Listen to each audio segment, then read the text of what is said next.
सोचिए आप एक ऐसी जगह फंस जाएं जहां एक पागल भालू आपको घेर ले और अगर आप उस जगह से बच भी जाएं तो आदमखोर भेड़िए हर तरफ आप ही का इंतजार कर रहे हों। कहानी के आगाज में हम एक शिकारी को देखते हैं जो शिकार के लिए बर्फीले पहाड़ों में भटक रहा है। तभी वो एक भेड़िए और भालू को आपस में लड़ते देखता है जो एक दूसरे को काट रहे थे, जिन्हें देखकर शिकारी भागने लगता है लेकिन वही जानवर उस पे हमला कर देते हैं। सीन चेंज होता है और हम इगोर नामी एक शख्स को देखते हैं जिसकी उम्र काफी ज्यादा है। इगोर का एक बेटा है जिसे नशे की लत लगी हुई है और वो अपने बेटे इवोका को गांव के एक कब्रिस्तान में ले जाता है। वो उसे अपने दोस्तों की कब्रें दिखाता है जो कम उम्र में ही नशे की लत से मारे गए थे और फिर इगोर उसे नशे से दूर रखने के लिए गांव में ले जाता है। इसी गांव में इगोर का पुराना दोस्त भी है जो उसके लिए खाने और रहने का इंतजाम करता है। इगोर अच्छे से जानता है कि इवोका काफी अरसे से ड्रग्स ले रहा है और वो इतनी जल्दी सुधरने वाला नहीं, इसलिए इगोर को उसे बांध कर रखना पड़ता है।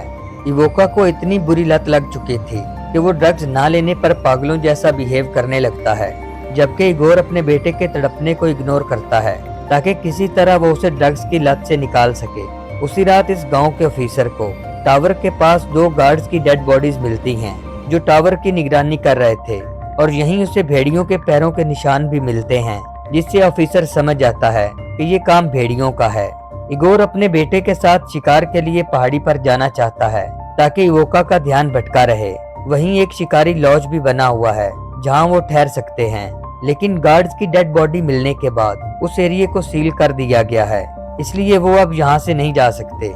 इवोका की ड्रग्स ना लेने पर हालत बिगड़ने लगती है और उसे किसी भी हाल में ड्रग्स चाहिए। वो अपने डैड से चोरी कुछ ड्रग्स अपने जूते में छुपा कर ले आया था। जूता उससे काफी दूर है पर वो एक डंडे की मदद से जूते को खींच लेता है। इवोका ड्रग्स लेने ही वाला था। इसी बीच उसके डैड आ जाते हैं और वो उससे ड्रग्स को छीन लेते हैं। इवोका को अपने डैड पर बहुत गुस्सा आता है और वो उन्हें बुरा भला कहने लगता है, मगर इगोर को इससे कोई फर्क नहीं पड़ता क्योंकि उसे अपने बेटे को ठीक करना है, इसलिए वो उसके पास टीवी लगा देता है ताकि उसका मन लगा रहे। मगर इवोका को इन चीजों से कोई मतलब नहीं क्योंकि उसे किसी भी हाल में ड्रग्स चाहिए और ड्रग्स ना लेने पर उसे शदीद पेन होने लगता है। इगोर अपने बचपन के दोस्त से मिलने जाता है जिसके साथ वो शिकार किया करता था। इगोर को उम्मीद है कि उसे वहां से पेन किलर मिल सकती है, लेकिन उसके दोस्त की वाइफ बताती है कि उसका हस्बैंड 3 दिनों से शिकार पर गया है और पेन किलर उसी के पास थी। उसी रात इगोर और उसका दोस्त जब घर के बाहर खड़े थे तो इन्हें अंधेरे में एक भेड़िया नजर आता है। वो घर की तरफ भाग ही रहे थे तो पीछे से भेड़िया इगोर के दोस्त को अपनी लपेट में ले लेता है, जबकि इगोर किसी तरह घर के अंदर चला जाता है, लेकिन वो भेड़िया खिड़की तोड़कर अंदर आ जाता है और वो सीधा इवोका पर हमला कर देता है।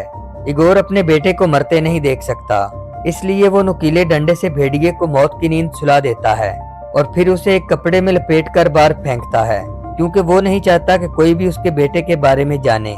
जल्द ही गांव के लोग जमा हो जाते हैं और इन्वेस्टिगेशन के लिए कुछ ऑफिसर्स भी आ जाते हैं। पुलिस को पता चलता है कि इगोर ने भेड़िए को घर के अंदर मारा था, लेकिन उसने भेड़िए को घर से बाहर क्यों फेंका, इस बात पर उन्हें शक होने लगता है और वो इगोर के घर जाकर जांच करना चाहते हैं। लेकिन इगोर ने पहले ही अपने बेटे को एक तह खाने में छुपा दिया था, पर ऑफिसर जल्द ही जान जाते हैं कि उसने घर में किसी को बंदी बनाकर रखा हुआ है। वो इवोका को इस हाल में देखकर समझते हैं कि इगोर ने उसे किडनैप किया है, जबकि इगोर ऑफिसर्स को बताता है कि ये मेरा बेटा है और इसे नशे की लत है और मैं किसी तरह इसकी ये आदत छुड़वाना चाहता हूँ। इवोका कहता है कि ये आदमी मेरा डैड नहीं और इसने मुझ पर बहुत टॉर्चर किया है। इगोर पुलिस को समझाता है कि ये मेरा ही बेटा है और इसे नशे की बहुत ज्यादा लत लग चुकी है और मैं किसी तरह से इसे ठीक करना चाहता हूँ। लेकिन तभी बाहर से कुत्तों के भौंकने की आवाजें आती हैं। दरअसल गांव में एक भेड़िया घुस आया था जिसे मारने के लिए एक ऑफिसर आगे बढ़ता है। भेड़िया छुपा हुआ था और वो अचानक से ऑफिसर पर हमला कर देता है, लेकिन ऑफिसर किसी तरह भेड़िए को शूट कर देता है। इसी बीच इगोर मौका देखकर अपने बेटे के साथ जंगल की तरफ चल पड़ता है। वो नहीं चाहता कि पुलिस इवोका को उससे दूर ले जाए, जबकि भेड़िए भी इनके पीछे ही हैं। रास्ते में एक पेड़ गिरा हुआ था जिसकी वजह से इगोर को रुकना पड़ता है। तभी एक भेड़िया इगोर पर टूट पड़ता है, लेकिन उसके पास एक गन थी और वो किसी तरह भेड़िए को खत्म कर देता है, जबकि इवोका इसी बीच भाग रहा था। लेकिन इगोर उसे पकड़ लेता है और फिर जल्द ही ये उस लॉज में पहुंच जाते हैं जो जंगल में शिकारियों के लिए बनाया गया था। लेकिन लॉज के अंदर भी भेड़ियों ने हर चीज को तहस नहस किया हुआ था, जिससे इगोर को अंदाजा हो जाता है कि यहाँ सरवाइव करना मुश्किल है। दूसरी तरफ ऑफिसर्स को पता चल जाता है कि इगोर उस लड़के को लेकर जंगल की तरफ गया है। उन्हें अभी भी इगोर पे शक है कि उसने लड़के को बंदी बनाकर रखा हुआ है और वो उसे इस तरह जंगल में अकेला नहीं छोड़ सकते, क्योंकि इससे उनकी जॉब भी जा सकती है। इसलिए वो भी एक वैन लेकर जंगल की तरफ निकल पड़ते हैं, क्योंकि इन्हें किसी भी हाल में उन्हें वापस लाना होगा। कुछ देर ड्राइव करने के बाद ऑफिसर भी लॉज के पास पहुंच जाते हैं। इन्हें बाहर से इगोर नजर आ जाता है, जो खिड़की से इन्हीं की तरफ देख रहा था। वो ऑफिसर्स को बताने की कोशिश करता है कि बाहर भेड़िए हैं और जल्दी से गाड़ी में बैठ जाओ, लेकिन वो इगोर की बात को समझ नहीं पाते और तभी दो भेड़िए ऑफिसर्स पर हमला कर देते हैं। वो जैसे तैसे करके एक भेड़िए को मारने में कामयाब हो जाते हैं और दूसरे को किसी तरह वैन में लॉक कर देते हैं।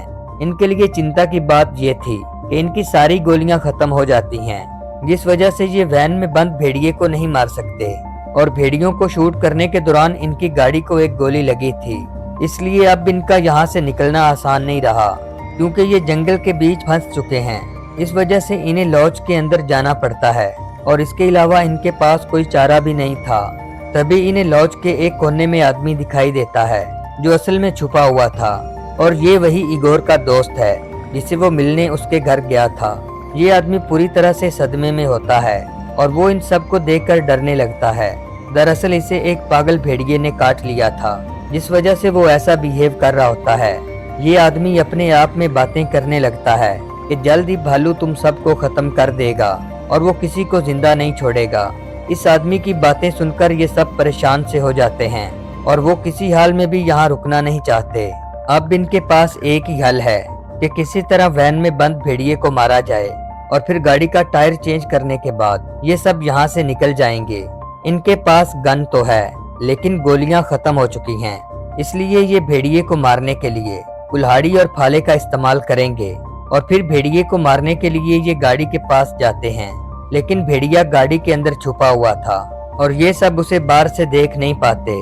ये जैसे ही दरवाजा खोलते हैं तो भेड़िया इन पर झपट पड़ता है, लेकिन ये तीनों मिलकर भेड़िए को खत्म कर देते हैं। अब ये लोग यहाँ से जा सकते हैं, मगर ठंड बहुत ज्यादा बढ़ चुकी थी, इसलिए ये सुबह होते ही यहाँ से निकलने का फैसला करते हैं, क्योंकि इस ठंड में निकलना किसी के लिए भी अच्छा नहीं होगा। रात को इगोर एक वीडियो देख रहा होता है जिसमें वो अपने बेटे इवोका को देखता है, जो पैसा ना मिलने पर अपनी गर्लफ्रेंड से झगड़ा कर रहा होता है। और ये वीडियो तब की है जब इवोका ने ड्रग्स लेना स्टार्ट किया था। इवोका को इस हाल में देखकर इगोर को बहुत दुख होता है। रात सबकी लॉज में गुजर जाती है। इवोका देखता है कि सब लोग सोए हुए हैं और वो चुपके से बाहर चला जाता है। वो सीधा गाड़ी के पास जाता है, क्योंकि वहाँ नशे की पुड़िया रखी हुई थी। असल में इवोका के डैड ने उसकी जेब से निकालकर उसे ऑफिसर्स को दिया था, जो अभी तक गाड़ी में रखी हुई थी।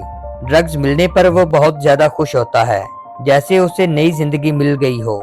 लेकिन वो नहीं जानता कि उसकी वजह से सभी की जान खतरे में पड़ने वाली है। इवोका नशे में है और उसे कुछ खास होश नहीं था। तभी एक भालू उसकी गाड़ी के बाहर आ जाता है। वो गाड़ी स्टार्ट करके गियर में डाल देता है। वो गाड़ी को कंट्रोल नहीं कर पाया था, जिससे गाड़ी एक पेड़ से टकरा जाती है। गाड़ी टकराने की आवाज से सब लोग जाग जाते हैं और भागकर बाहर आते हैं। इवोका जख्मी हो गया था, लेकिन भालू की उसी पर नजर है। वो उस पर जैसे ही हमला करता है तो इगोर बीच में कूद पड़ता है और ये सब इवोका को बचाने के लिए भालू पर टूट पड़ते हैं। इगोर किसी तरह अपने बेटे को भालू से बचा लेता है और जल्दी से वो इवोका को लॉज के अंदर ले जाता है। लेकिन इसी बीच भालू एक ऑफिसर को अपने कब्जे में ले लेता है, जबकि दूसरा ऑफिसर वैन की तरफ जाता है, क्योंकि वैन में एक शॉटगन रखी हुई थी। वो जल्दी से गन लोड करके बाहर आता है। भालू ऑफिसर को नोच ही रहा था तो दूसरा ऑफिसर उसे शूट करता है। भालू बहुत बड़ा और ताकतवर है, इसलिए उसे कुछ ज्यादा असर नहीं होता। लेकिन जैसे ही एक गोली उसके सर में लगती है तो वो पीछे हटने लगता है। इसी बीच सब मिलकर जख्मी ऑफिसर को लॉज के अंदर ले जाते हैं और फिर दरवाजे को अच्छे से लॉक कर देते हैं। लेकिन खून ज्यादा बहने की वजह से ऑफिसर की मौत हो जाती है। पर खतरा अभी तक टला नहीं, क्योंकि वो भालू अंदर आने की पूरी कोशिश कर रहा था। लेकिन दरवाजा बंद होने की वजह से वो अंदर नहीं आ पाता। इसी बीच इन्हें एहसास होता है कि कोई लॉज की छत पर है और वो कोई और नहीं बल्कि भालू है। अब इस सिचुएशन में ये बाहर जा सकते हैं और ना ही अंदर रुक सकते हैं। ये लोग पूरी तरह से लॉज के अंदर फंस जाते हैं। थोड़ी देर में भालू छत फाड़कर लॉज के अंदर आ जाता है। ऑफिसर उसे शूट करने की कोशिश करता है, लेकिन भालू एक ही पल में उस पर हमला कर देता है। इससे पहले कि इगोर ऑफिसर को बचाता, भालू उसे खत्म कर चुका था। भालू जैसे इगोर पर हमला करने के लिए बढ़ता है तो इगोर एक नुकीला फाला भालू में घुसा देता है, लेकिन भालू फिर भी इगोर की गर्दन पर काट लेता है। इवोका भी पूरी तरह से होश में आ गया था और अपने डैड को खतरे में देखकर वो एक चाकू से भालू पर हमला करता है, जिससे भालू वहीं ढेर हो जाता है। और फिर इवोका बड़ी मुश्किल से अपने डैड को खिड़की से बाहर निकालता है। इगोर जानता है कि उसका खून बहुत ज्यादा बह चुका है और वो जल्द ही मरने वाला है, इसलिए वो इवोका से जाने को कहता है। लेकिन अपने डैड का बहता खून देखकर इवोका इमोशनल हो जाता है और अब वो चाहकर भी अपने डैड को यहाँ नहीं छोड़ सकता। वो डैड को किसी तरह से भी बचाना चाहता था, इसलिए वो उन्हें एक ठेले में डालकर खींचने लगता है और जल्द ही वो अपने जख्मी डैड को जंगल से बाहर ले आता है। इवोका अपने डैड से वादा करता है कि वो कभी भी ड्रग्स नहीं लेगा। इगोर की हालत बहुत ज्यादा बिगड़ गई थी, क्योंकि अब तक उसका काफी खून बह चुका होता है और वो आधे रास्ते में अपना दम तोड़ देता है। इवोका को अपने डैड के मरने का बहुत दुख है और वो काफी देर वहीं बैठकर रोता रहता है।